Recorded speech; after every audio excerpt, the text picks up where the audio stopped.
In episode 2 of the Hansen PREP podcast, we have the pleasure of speaking with my friend Bob Alejo.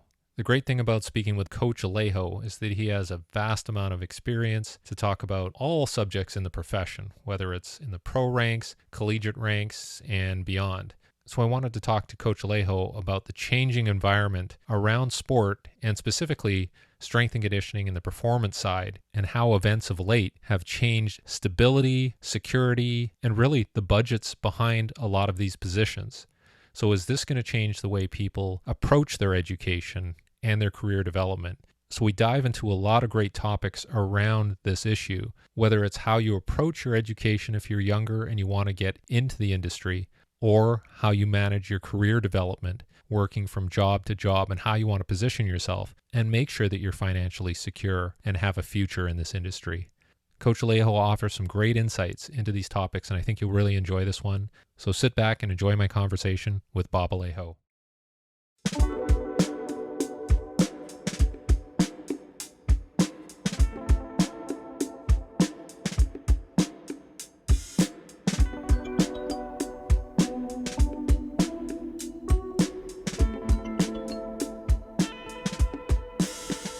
Mr. Bob Alejo. I started this podcast because I wanted to, kind of reach people from an educational point of view, mentorship. So my first thought was like, let's get all the old guys on, right? Let's talk about the old days and how they learned and everything. But now it's kind of quickly morphed, even based on our last conversation on Zoom, about what advice are you giving to younger coaches or people who want to get into sports? Because even what we're talking about before in terms of, lacking everything that's involved in coaching, the interactions and all that. And now, for young people, they'll have no sense of it. Like, you almost have to retool and re-educate people. And we'll get into a whole bunch of things here, but as a mentor, as somebody who's going to direct people who want to get involved in sports, college sports, pro sports, whatever it is. It doesn't seem like a great time to get into sports, I would say. Just, we have sports going on, but not like we used to see it. But what kind of advice are you giving people, or would you give people under these circumstances heading into, now we're in 2021? A lot of things have come across your desk at this point, and I know you have a lot of thoughts on the subject, but what are some of the things you're thinking about when you think about, okay, I've got to, we have an intern group, we have young coaches, what advice am I giving them moving forward? Because it's going to be different. What it exactly looks like, I don't know, but what are your initial thoughts? You make a good point. A lot of thoughts do pass my head. A lot more different things concerning the profession because of the environment, right? And honestly, those thoughts have changed over the last, which soon will be a year in a few months, right? I think now I just look at my own self, because I'm not done, but I'm certainly on the other side of it, right? Yeah, I'm in the last half of what I'm going to be doing. You're back 9. Yeah, I'm on the back 9. I'm looking for hole 19 here pretty soon. I would say this. I would say first thing is financially, man. You got to look at yourself financially. What do you do to sustain your life? Now, for sure. But like you say, what are you going to do when this thing dies down and we kind of restart a little bit? You got to be prepared for that. Where are you going to be then? In terms of the profession or not? I'm not telling everybody like, we'll just hang in there. I think that's unreasonable. I think, if you really want to make a killing, just think about this, the major catastrophes that we've had in the United States over the last, 100 years, right? Let's say 100 years. You got the Depression, you got the stock market, you got polio, you have measles, you got so many, the Dust Bowl, you got all these other things. But out of all those things, billionaires were born. Billionaires. So somebody's going to make a ton of money when this thing recalibrates, right? So what do you want to do? Do you have the capability of saying, I don't want to coach anymore because, I have a background in business and I see something happening in that sector that's really big. Maybe that's what you do. I don't know. But in terms of people asking me about sports, I mean, the first thing I say is pro sports. That's not going away at all, right? That's what you need to look at then. If you're thinking about this is what you want to do no matter what, pro sports is going to happen as we've seen in the worst of times. So collegiately, I mean, that's a little bit of a crapshoot, and if you're talking about Power Five where the money is, I mean, I would say this, that they'll have more money than the have-nots, but they're in a world of hurt right now. I mean, there's a bunch of schools that entered into this thing 10, 15, 20 million in the hole already. And now we're talking about, I wouldn't say millions in terms of, multiple figures million, but each school is going to spend, depending on who's on campus, at least $1 million on testing, at least. And that's on testing. That's not on feeding the kids and doing laundry and then paying all those people to come in and do that and this and the other thing. So, I mean, I think financial security is the first place you got to look. Where are you right now with your money? Are you investing it in terms of, getting a 401k involved? Do you have, the time to wait it out? I think if you're a younger coach, you definitely would say, this is going to get better. We got a vaccine. We've seen what happens when we do it right. I mean, we were a model here in California, a few months back, and then people just, they just, turned into jellyfish and had no spine at all. And then just, we collapsed. So, but we do know, you can mitigate it and make things happen. We see plenty of games being played. We see, those sort of things. So are you going to be prepared at the end of that? Tough now, a lot of hiring freezes, right? So you have to be really circumspect on how that's going to affect you, including those people who have jobs right now. That may not be the scenario once they, start doing the pluses and minuses on the budget, on the ledger sheet when it comes summertime. And then are you able to handle a furlough? I mean, I think your first question, can I handle a furlough? Can I handle being laid off? Because it's not like being laid off and then just going to look for work, right? Because that's probably not likely either. There's not going to be much out there.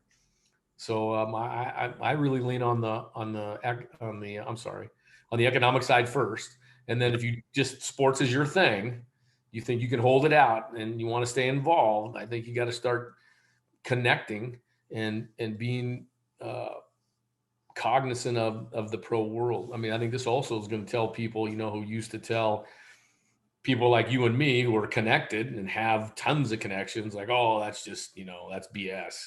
Okay, how's it working for you now? Who you calling now?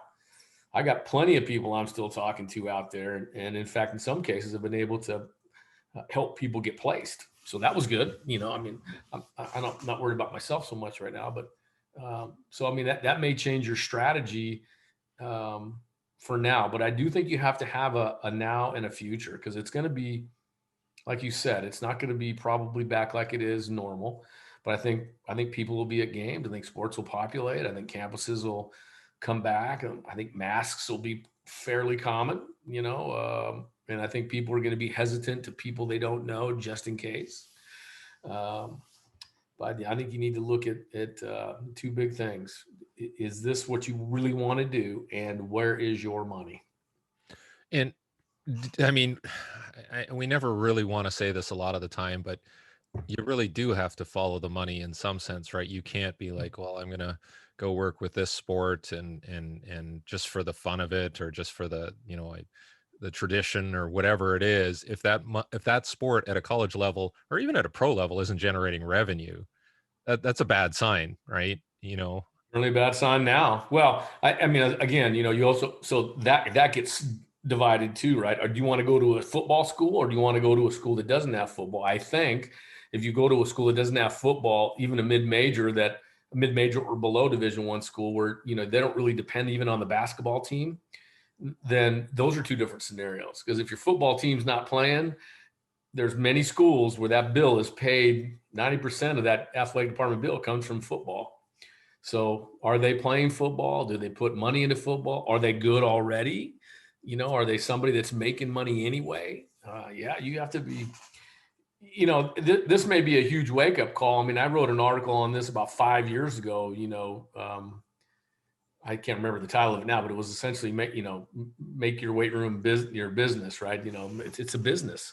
And now those people who just, yeah, this is, if you don't understand the business of athletics, then this is probably dropping you down a few tiers in terms of how you're going to go about your business, because you're not prepared to analyze. You don't already know what's going out at the mid-major level, at the football schools, non-football schools, conferences. Those are important. And for some of these, I can't think of a better word, but some of these fringe sports that aren't generating revenue and may have been popular 100 years ago and are just kept in the mix. Or is there any chance of those being relegated to, say, like a club status where they're like, you just make all your own money, you can use our facilities in our name, and you got to pay your own coaches, you got to pay your own scholarships, whatever? Do you think that could happen for some sports where they're just kind of like a club? Well, it's going to have to happen when this thing gets better, because then they are just students, and we're not having students on campus. So, I don't think so. I mean, look, I don't think anybody, including the athletic directors, don't realize that while tragic, it's just necessary. There's nothing you can do about it. I mean, there's nothing you can do about it. And nobody's taking scholarships away. So if you're a scholarship non-revenue sport, nobody's telling you can't do that. Nobody, and I think they're allowed eligibility immediately if in fact they do want to transfer to another school. But the fact that these athletic directors are also saying, we certainly don't want to reduce our sports, but we also don't want to, terminate employees either. So what do we do? And yeah, it's not an easy decision, but when you don't bring any money in, I think it just becomes it's just a math equation. That's all it is. And tragic, yes, of course it is. Easy decision? Hell no. But you just look at your whole department and you figure out what's best for the betterment of this whole group of folks that I'm employing here, and I think that's how those decisions are being made. And when we talk about things like internships or entry level positions, whether and they'll, we've seen it all. There's been unpaid, you'll be unpaid, or you'll get a stipend. You'll hear words like that, or honorarium. And I mean, if you're telling people to be very careful on the financial side, do they just forego those types of opportunities and try to find experience somewhere else? Well, look, I've discussed this so many times. The internship thing is, it's misunderstood. It's a volatile topic. It's an emotional topic, but it's a personal topic. I didn't tell anybody to get an internship. They went and did it themselves. Like, I took this internship and I'm not getting paid. Did they tell you that? Yeah. Oh, okay. Well, I don't know I don't know what the problem is. So this is what I also think, though, too. That's what is that? The FSLA act. It's the whole the Labor Act that says, if you're working, you should be paid. Well, it's not that simple. That's not the law. That's not the act at all. It's, if you're working like everybody else on the staff who's getting paid, you should be paid. But if if you're as an intern and you're getting taught and you're not dependent upon and you're not mandated to work a certain amount of hours, then in fact that can be an unpaid internship, and you're not classified as an employee of the university. Now, you still have liability because you're under the university's heading, right? So even if you're not getting paid and you're negligible in some area, then the university is liable. Now, that being said, I also think that a lot of there's a bunch of programs out there that are doing just that. They're making these guys work ungodly amounts of time and not paying them at all. I think they're taking advantage of these people. So they also need to do what I think some are doing, what I know we did at NC State and what we're doing here. We encourage you to get other work. It's foolish not to do that. I'm not going to have you here all day long. And my internship at Northridge, we had about a $10,000 or $12,000 stipend, which I found out was like $1 million to internships at one point. I was like, wow, we got a really good field of interns here. How are we getting this? I mean, we raised the level up a little bit, but by and large, one of my staff members said, one of the only few internships in the country that they pay. Like, you're kidding me. I didn't really know that. But what we tell them, get your job. The other part of it is I want as many interns as I can. If you can work an hour, you're hired. If you can work one day, you're hired. We're not in a spot at Northridge, nor do I think anywhere. As a matter of fact, if you're actually paying it forward and you want to make the profession better and teach people the right way, at least in your own mind, is, not set any hours. Like you can only work 20 hours. You have to go Monday through Friday. I think that's a bunch of crap. Just, if you can work an hour, we need your help. Who turns down help? So like I said, I think those people in charge of the internships, they have to be sensitive. They should have been way sensitive even before now. And they really shouldn't be in a spot to have to change too much if they were doing it the right way the first time. But I don't think you can forego it if you're in that group we talked about earlier that says, no, this is what I want to do. I'm going to wait this out. I'm betting on me, and I'm betting on this thing dying down, and then jobs are going to happen. And, so you got to do it, I think. Yeah, because you certainly, whether it's pro or college, there's got to be a bit of a lineage there that gets you to the next spot, and you have to have experience in that environment. Like I always hear in the NFL, like we want somebody with NFL experience, or we want somebody with Division I experience, and we hear that a lot. So those types of positions aren't easy to come by. So are you basically saying to people like, hey, you make the decision if that's what you got to do and you want to get there, that's what you got to do? No doubt. I mean, but it starts, Derek, with these people are doing that on their own. They're like, oh, you're fighting for the wrong people. If you're getting paid and you have poor working conditions, that's another story, right? If you have poor working conditions in general, that's another story. But those aren't poor working conditions. Here's what we're going to do. Do you want to do that? And if you choose that yourself, that's on you. Like I just I don't find any sympathy for people who take that job and then complain about working for free. I don't get it. I mean, I don't. That's like moving to moving to Los Angeles and say, God, I can't believe there's traffic. What? Like, what are you talking about? Now, at the same time, you have to get the internships where you can get it. I got that. But one thing that you need to do, if I think I want to be a speed consultant, if I want to work on speed's my thing, I'm looking for a Derek Hansen to help me with that. Like I want to try to get an intern with him because people know him. That's his thing. That's going to help me, right? You need to get somewhere where that person who's, the director of Olympic sports, the director of performance, whoever, has some celebrity, some visibility so that, they can help you go to the next place, so that a well-placed phone call, if not get you the job, certainly gets you an interview. Otherwise, it just, who knows? I mean, again, this is talking a little bit far downstream here, but I get a resume, right? I look for, are you certified? Where have you worked? I go to the last page. Do you have the directors on your last page? And do I know them? If I know them, you go to the top of the pile. That's pretty simple. Because I have, my friends, the people, my colleagues like you, I trust 100%. When you and I are talking seriously about things, I know you'll tell me the truth, as hard as it might be.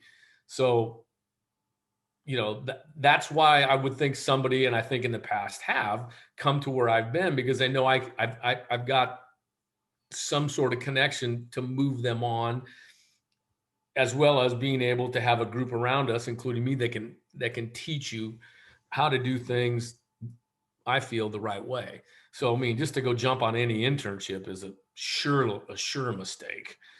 You got to get on an internship where that person can send you somewhere, can make a phone call. That's a good point. Like, yeah, it's one thing to be in the NCAA or in the NFL, but if you don't have people vouching for you, it's really not going to move you to the top of the pile, like you said. No, I don't think it ever has. Yeah. Yeah.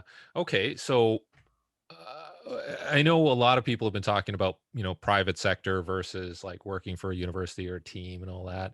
Are there people that you know who've succeeded becoming like a private enterprise person, a trainer, the private trainer, or opening a gym, and then has successfully made transitions back and forth between different types of jobs? Like, is that something that you've advised people? Like, hey, maybe you should go into the private sector, or here's a good group that I know, would help develop you, and you'll get some connections through that means.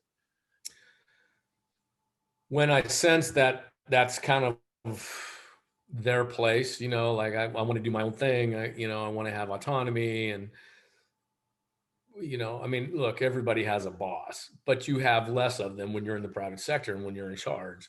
So yeah, I would say, okay, I mean, I know what that means though. I mean, you got to scramble, you got to hustle.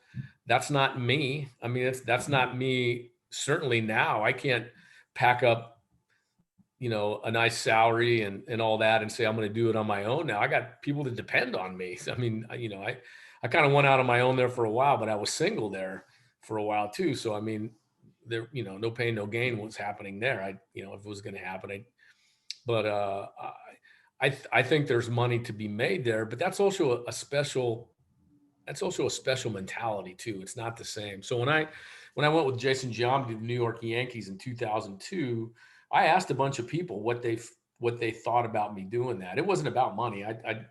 Jason and I are, you know, close friends still, and I actually made more money um, privately than I did with the A's before I left. I was employed by his LLC, and I was getting benefits and workman's comp and everything else, except for, as privately you have to pay both sides of Social Security. So that's the only, that's the only drawback. But once you get over that threshold, everything else is yours, right? So I did that, but when I asked other people about it, they gave me good questions like, "Are you done with a team?" And I said, like, in which way? Well, you can root for a team, but now you only have one person. I mean, you certainly would root for him, but you don't have wins and losses. You don't get a trophy. You don't get trips. I mean, that kind of thing. Are you done with that? And at that time, I was like, yeah, I think so. But there's some unique questions. It was a unique situation then that made me go do that. So I started my own website. I wrote a book with Joey Antonio. So, but then I was done with that, 4 years later, 5 years later, and needed a team then and wanted to do more, and then popped back in to collegiate ranks at UC Santa Barbara in 2005. But when I get that sense from somebody, because I've done that, like, okay, that's probably your best place. I'm not connected in that area, but I could make phone calls and it'd be easy to do. Now, if somebody made that transition successfully from the private sector on, the only guy I can think of right now was Mike Boyle, but he was in Boston, was with the Red Sox. He's a good guy. You and I know him. He's a good practitioner. He doesn't have any problem having people liking him in terms of, coaching them and stuff. And you can disagree with him and all that, but and then he left on his own. But other than that, no, I don't. I don't know anybody. Yeah, and he kept his business going too, right? It wasn't like he said, "I'm done with that," and Right. sold it off, and so that was a smart move on his part in terms Yeah. of Now, a couple of guys have continuing. done that and tried to weave that in there. And, I've not heard one good thing about people who have done that. And, God bless him. Kyle Rogers came from Driveline Baseball as director of strength and conditioning, who I hired as ours. And he was with us for a little while. And into his own admission, he's like, I'm not built for this. Now, that doesn't mean that I disagreed with him on that. I Mm, thought you should stay. You have something here, but he just felt like that's not me. Now he's back and he's prospering up by yours, in Seattle, somewhere out yeah. through there, not with Driveline, doing his own thing. But he's one of the few guys that I've heard from the private sector. Mike is the same, who will say it's different. All these dudes in the private sector, you see them every day. Oh, what kind of hamstring program is that guy on? He just pulled his hamstring. Like, oh, because if I was a strength coach, oh God. So, Yeah, but yeah. no, they both say it's different. Anybody who says it's not is crazy. Yeah, So, because Eric Cressy's now at the Yankees, right? I haven't had a chance to communicate with him on how that's going, but but he's not there every day. yeah, I yeah, mean, he's not there every day, so that doesn't really count.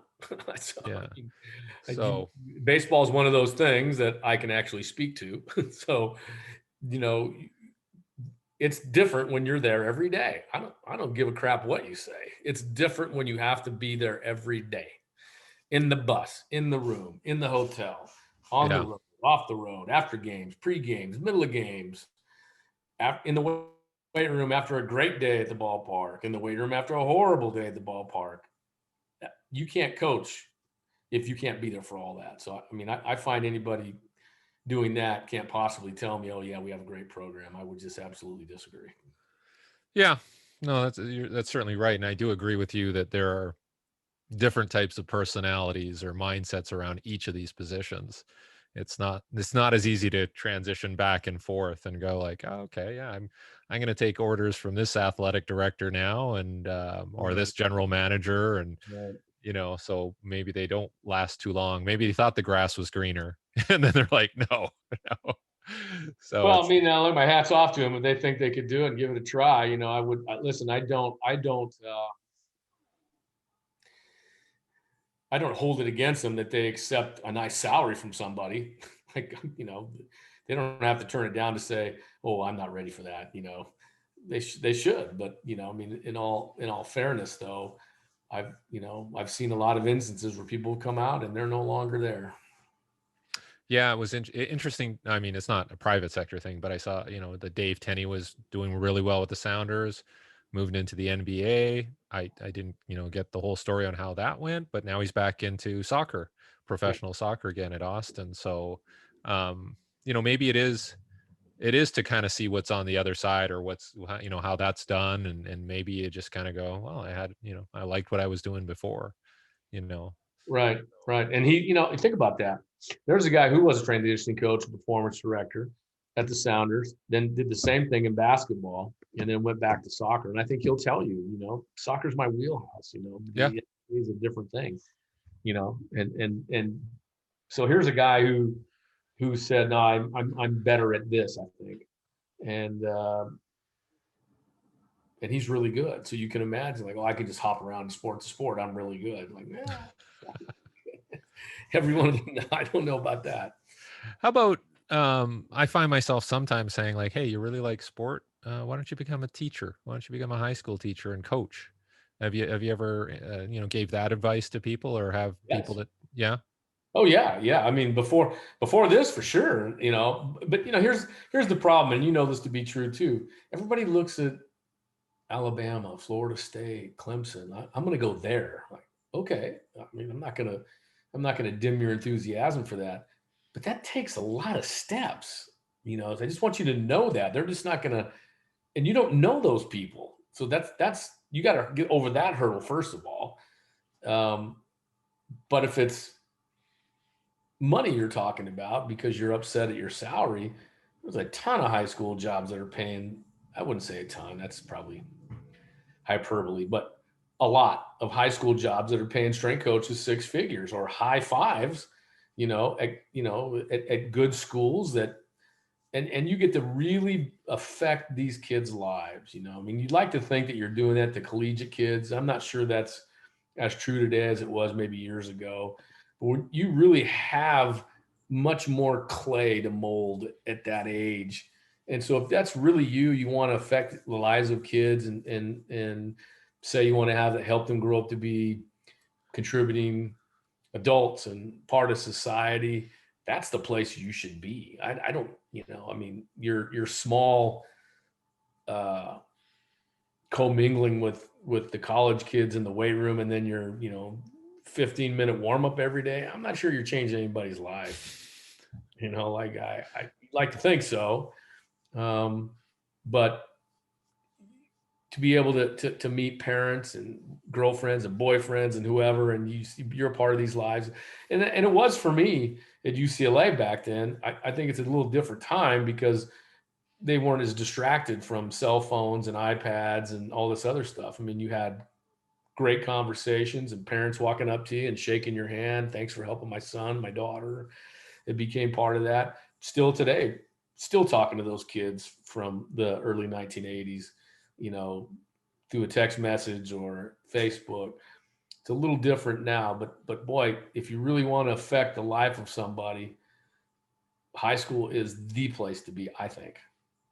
Yeah, yeah. No, I mean, my wife's a high school teacher, and she coaches track and cross country and all that. And we, collaborate on, okay, what's this workout going to be? And she really enjoys it. And it's not so all consuming that she's there like at weird hours and complaining about, working conditions and all that. So she's kind of her own boss, which is kind of nice. But I think it's cool. I mean, she's got to be uh, a little bit out of sorts right now. I mean, I'm sure oh she's yeah, a person like you are, and you just can't get the same thing here. But I mean, she'll make the best of it. But you know what?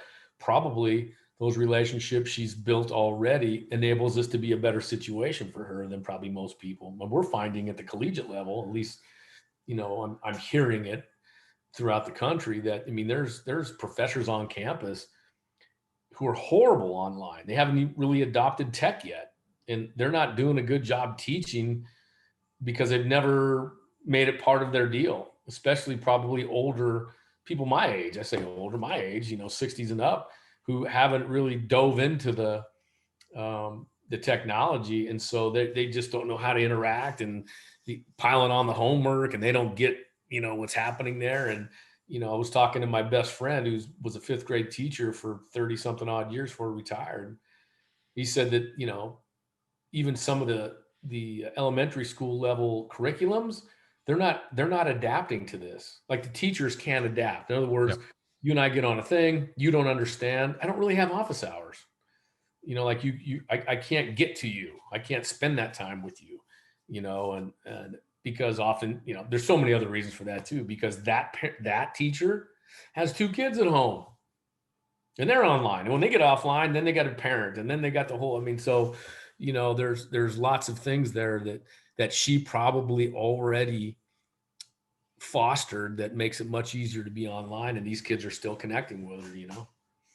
Well, let's jump into that whole education thing, because I don't know if you advise people, like if somebody's coming out of high school and they're like, I want to be a strength and conditioning coach, and before you say no, but is there a path that you would say recommend to people? Like, do they have to go through this type of program in university, an undergraduate program? And it used to be called physical education, it's called everything now. But But you know what school do I go to? What's the best school for strength and conditioning? I've heard that discussed, and I have no clue what that is.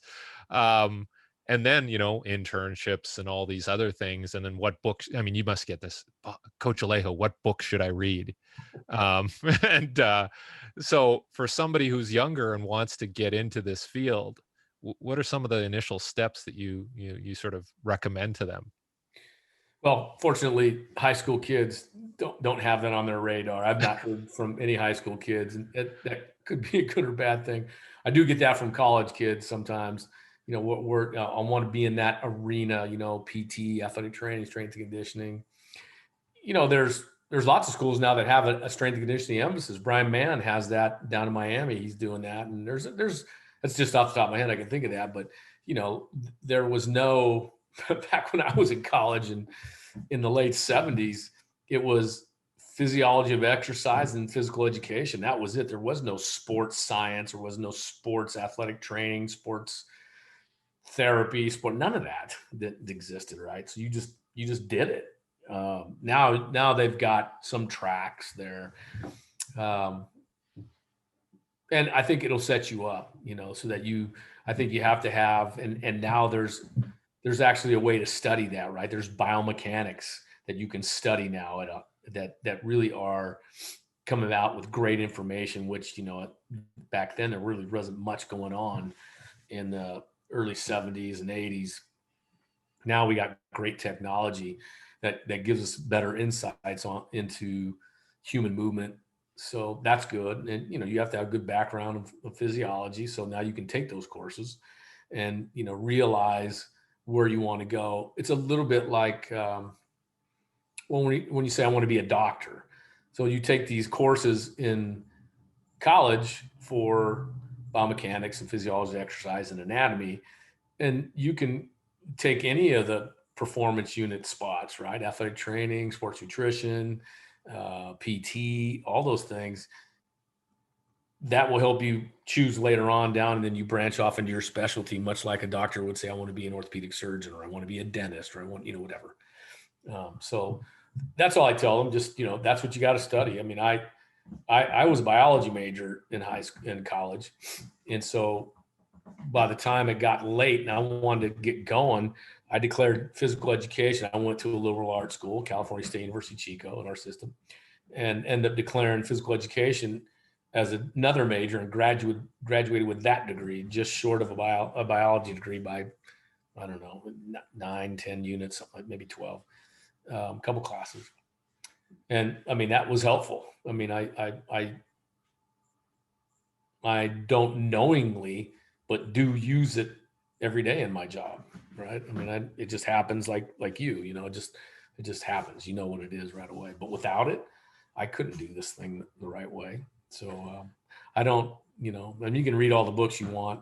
I think somebody put out, what are you thankful for, or whatever it was. I said, I'm thankful for pestering all my scientist buddies and colleagues with questions and answers. I call them. I don't read. I really haven't read a book in, I don't know, a long time. But calling these people who are authoring some of these books and some of these research projects, and who are actually in the weight room with sweat and chalk on them, that's the valuable conversations. So I don't find it necessary right now to read books. I'll read a chapter or a research paper, but to read a book right now, I don't. Not in the profession, maybe something outside of it, like something in finance or leadership or something, but nothing in terms of what we do here. I'm lucky to be surrounded by a lot of really smart folks that it's a phone call away, and I don't have to be the guy that says what I think they're saying is. I just call them. Yeah, and that's very convenient, and very. I mean, you had to build up that network. Yeah.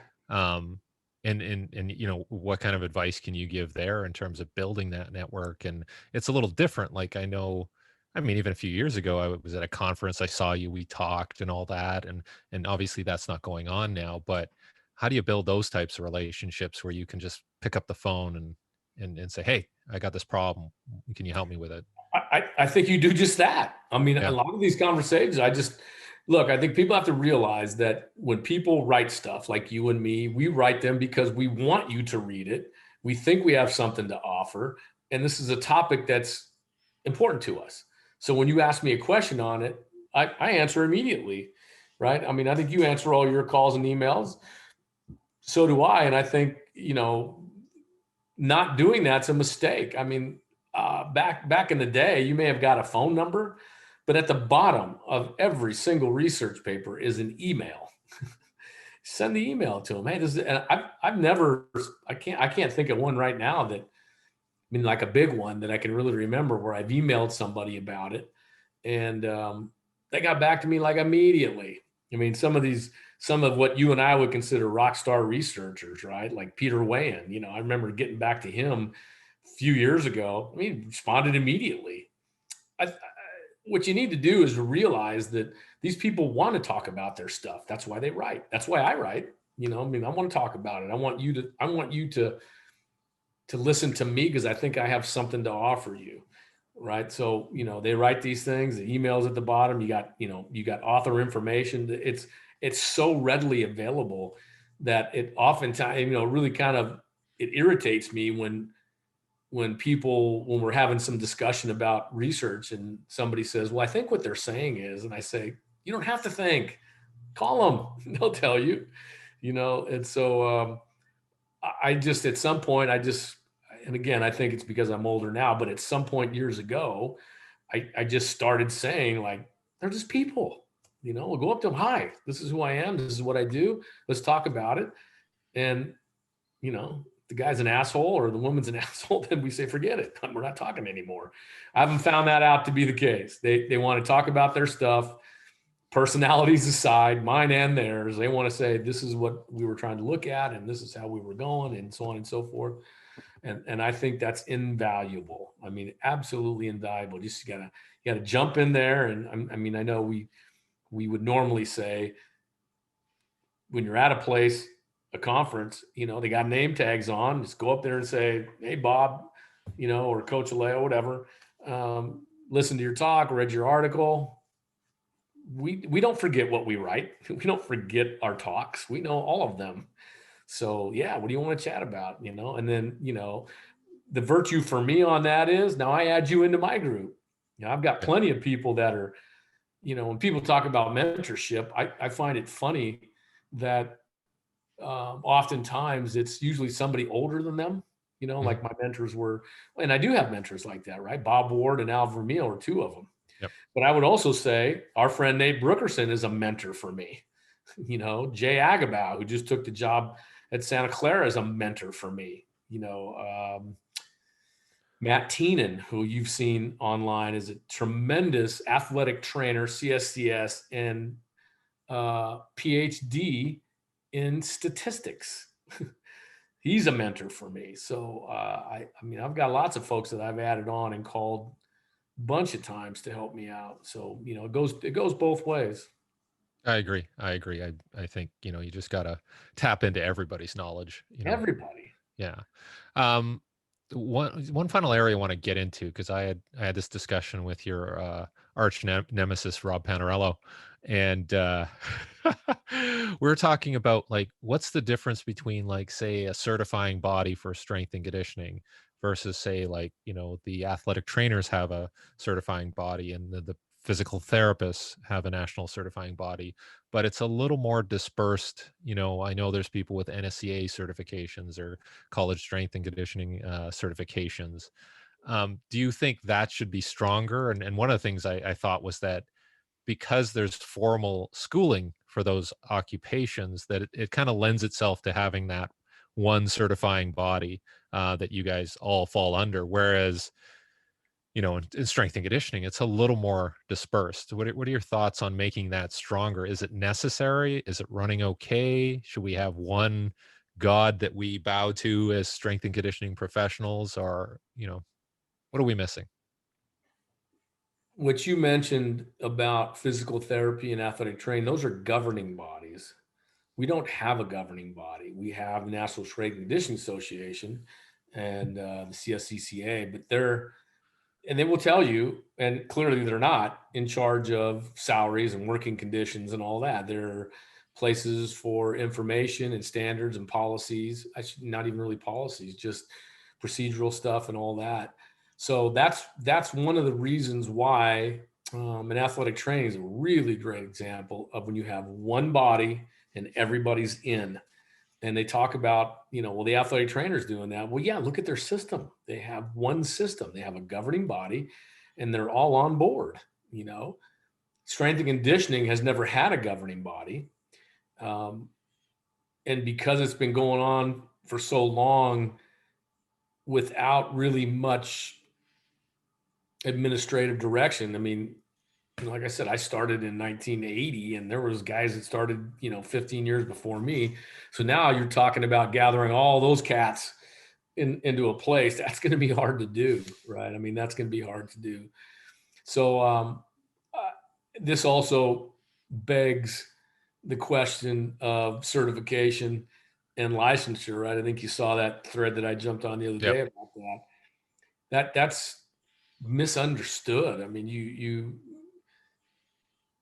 I've seen a lot of it, and I also know about it. Licensure is not the answer to working conditions. It's not the answer to salaries. In fact, you won't see the word salary or money mentioned in a licensure. It's not part of the deal. It may weed out some people who aren't as committed, because then you're going to have a standard of education, a standard but it's by state. So, I mean, I remember years ago, there was an athletic trainer in a major league team who they had changed the certification, but while in, I don't know, I think it was California or Arizona, switch, I can't remember which one it was, wasn't certified in one of those states. So while they were in spring training, it was fine, but when they went out, there had to be a head trainer there, otherwise they couldn't work. So it's not in every state. So then, you also have to figure out, okay, even if we did licensure, which is a huge, it's not a mistake. It's just not worth anything for us, really, because that's not our gripe, right? That you have to, make sure that it's all, everybody's on it and together with it. No, it's going to be hard. And then you got to go to each state because it's going to be state regulated. So, one thing we have to fix, and I've said this before, and now I'm in a job that's the one I've been squawking about for a long time. Once we've got to fix the oversight and the hiring practices, Yes. both those things of strength and conditioning. If we can't fix one of those or both of those, this thing's going to continue in the same direction it's been in for a long, long time. So that's the two things that need to be changed. And if you saw that thread on the licensure, Ryan Holloman, it's at Holla ATC, at Holla _ ATC. He was our director of, he was our head athletic trainer for basketball at NC State. Him and I work together. He's fantastic. He is now the associate athletic director of performance and human welfare. And I said, wow, dude, you got elevated? He said, where do you think I got the title from? Because when he got there, he was just the director of sports medicine. But anyway, he jumped on that thread and he made a tremendous point. What you need to have is people climb the ladder so that they continue to be at levels of valuable seats with votes, right? Assistant athletic director, associate athletic director, senior associate athletic director, even an athletic director. When you get up there, then you start changing things, right? So now I'm in a place where my athletic director firmly believes what I believe in, so I can make that hire the way I want it, right? It's not going to be, a coach somewhere, granted we don't have football, that says I'm going to bring my guy in. That's not a reference to me. That's not a reliable source of credibility. And when you climb that ladder even higher, then you're punctuating that. So my athletic director punctuates me, and I go forward. That's the spots we need to get. And the oversight piece is the other part of it, right? So, if you look at some of these places like Kansas has that medical model, that doesn't solve the problem. That doesn't solve the problem. What that does is when you have a problem, then you can go get it. You don't want to have a problem. You want to stop it from happening, which is the hiring and the oversight. There's no doctors going to be out at football practice every day, baseball practice, tennis practice, golf, water polo, rugby, lacrosse. That's what you need, somebody there to see that. Not just the strength coach, but the athletic trainers. All those people have to be with one common vision, right? They have to have the strength from the top to walk out in the middle of practice and said, we're stopping this. This is not what we're doing, right? The medical model is it's the Band-Aid after the problem. That's why we don't want it to happen after the problem. We want the right hiring practice so that everybody vets this person and says, this guy or woman is in the best interest of our student athletes by virtue of folks who know what that is, right? And two is the oversight, keeping up with it, watching the high performance model work. Are we ensuring that all those things are happening? That's how that'll happen. And as strength coaches or athletic trainers or whatever, you and I know plenty of smart folks. Rob Panarello is a perfect example of a guy who's done all of that. He'd be a great manager there. And if that guy climbs and that guy climbs, and all of a sudden we start creating jobs. So I really feel strongly that if I don't screw this up, we should be able to have, a future for a lot of strength coaches, and hopefully not until, they don't have to wait till they're 63 years old like me. I want to see some of these young, bright, smart, 40-year-olds jump into that spot so they can start early and change the way things happen and be able to have a legitimate retirement party, right? I'm retiring. which means I've saved my money, I've run the course, I've got a pension, not don't have a job. And so I just never go back, Do you think that, I mean, some of the stuff we discussed before about the money of like a football program or a basketball, a high profile, does that change things for people where they can't summon the courage to say, no, you can't hire that person? I don't care how many games you won or how much money you're bringing into the university. We have to follow procedure. Do you think that's still going to be an obstacle? Um, I don't think it's an obstacle. I think it's a hurdle because all you have to say is, no, we're not hiring that person. Hmm. I don't see any other way to do it. I really don't. And even here, we don't have football. I mean, we're a mid-major by every definition. And, we had coaches that were like, well, I kind of wanted to, we're not doing that. I don't know what to tell you. It's coming out of my mouth. It's coming out of the athletic director's mouth. It's not in the best interest or welfare of the student athlete to have anybody but the sports nutritionist do sports nutrition. Anybody but the athletic trainer to do rehab and preventative measures. Anybody but the strength and conditioning coach to write the strength and conditioning program. It's not in the best interest of the student athletes. That's it. And we like to talk that crap all the time, and we see it from the NC2A. It's all about student athletes. That's a bunch. It is exactly that crap. Every decision at the major level is got money in there somewhere. Somewhere in there, it's money. Somewhere in there, there's money. It's not the welfare of the student athlete. And if you can support that, then yes. Now listen, if there's a head football coach says I'm going to bring my guy, I would say I want you to do, which is why we're going to vet him. And then we can maybe see some things that you don't see. And then we can also see things that we say, there's no damn way we can have this guy come in here, for just because we vetted him through the right avenues. I just think it takes a strong athletic director and who sees what that's about. And if it's just a power thing, it's sad to think that that's that. If somebody's going to say, I'm not going to take the job if I can't bring my strength coach, then I would say, well, I saw this the other day. So what I could say is, really? He's that valuable? He's the most valuable guy on my staff. Really?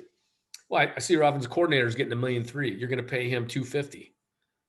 How about you pay him $1.3 million, and then the offensive coordinator $250,000? Then he's more than welcome to come. Put up or shut up. Yeah. I can't stand anybody saying, I mean, come on, would you ever say that? It's the most important person on my staff, which is why he's paid the lowest.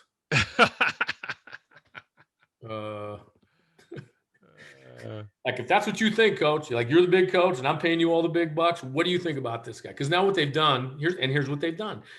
In the past, what's happened, and I saw this at NC State, I saw this, but it was happening everywhere. Sure. At some point, you'd say, hey, I'm going to bring Derek Hansen in. It's going to cost me $450,000. Well, by the time I get to Derek Hansen, if you're hot and you're coming in, you're probably got a few people after you, right?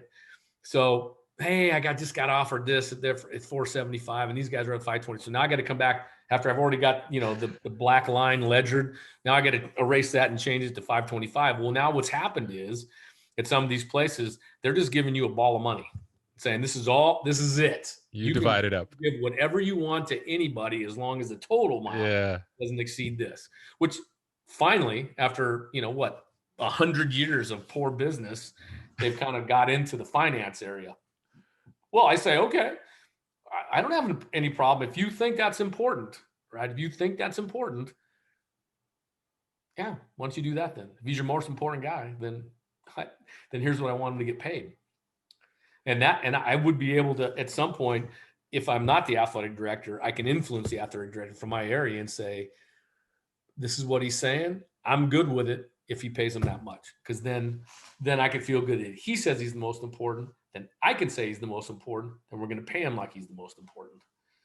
But we see a lot of that out there where those guys, you always see it in the paper. I mean, it's a really fun quote for guys to make.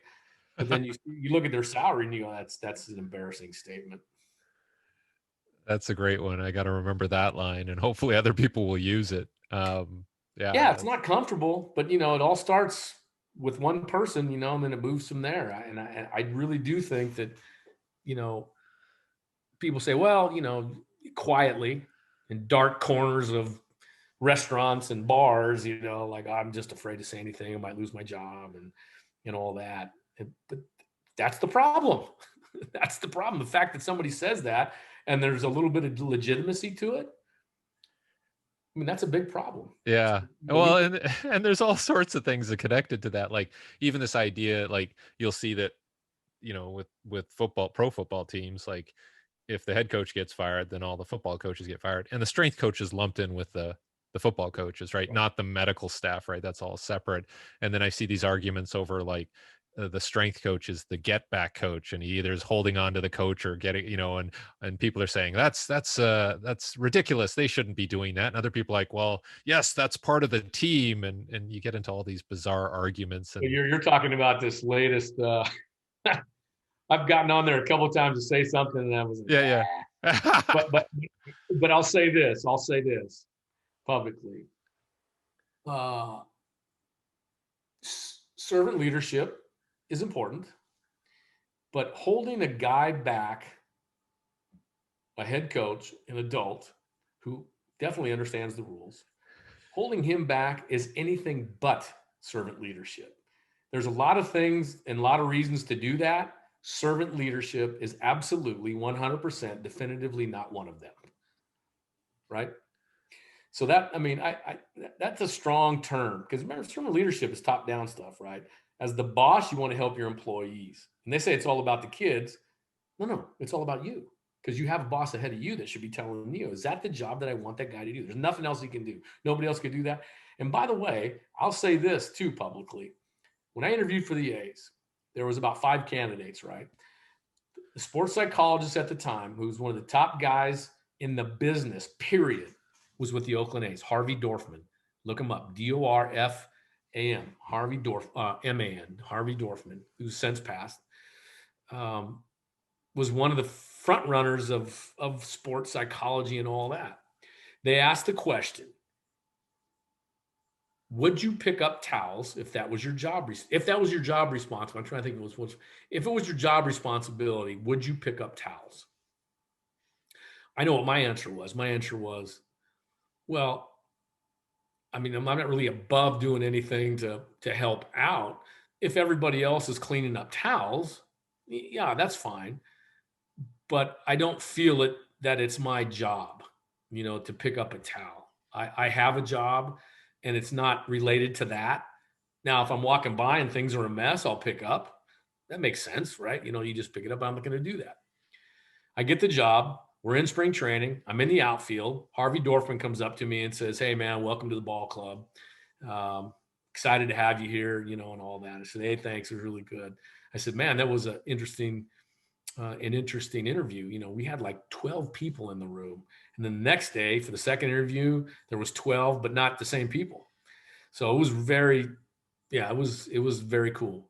Anyway, I said, he said, yeah. And I said, and what about that question you asked me about picking up towels? He said, that question is a very far-reaching question. It has all kinds of implications, which I didn't really know about. He said, how you're viewed, how you view yourself, how you think they view you.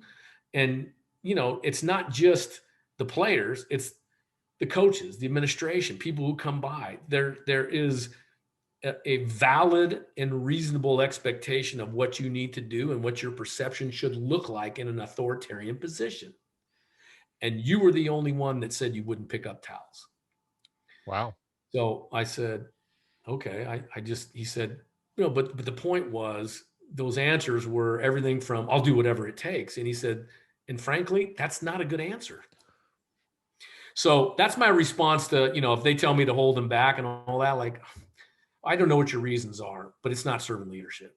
And you weren't a jerk about it either. You didn't say, no, I would never touch a towel. You had actually a professional response around it. Well, yeah, you got to think that one out. This was going to be a big leap for me. I was leaving UCLA. It was 1993. I got a cold call. We didn't have, I didn't have a cell phone or anything. I picked up the phone. Hello, this is Barry Weinberg from the Oakland A's. I went, all right, who the hell is this? And he says, Barry Weinberg from the Oakland A's. I said, oh God, I'm sorry, dude. So sorry. I got a bunch of friends who are comedians, right?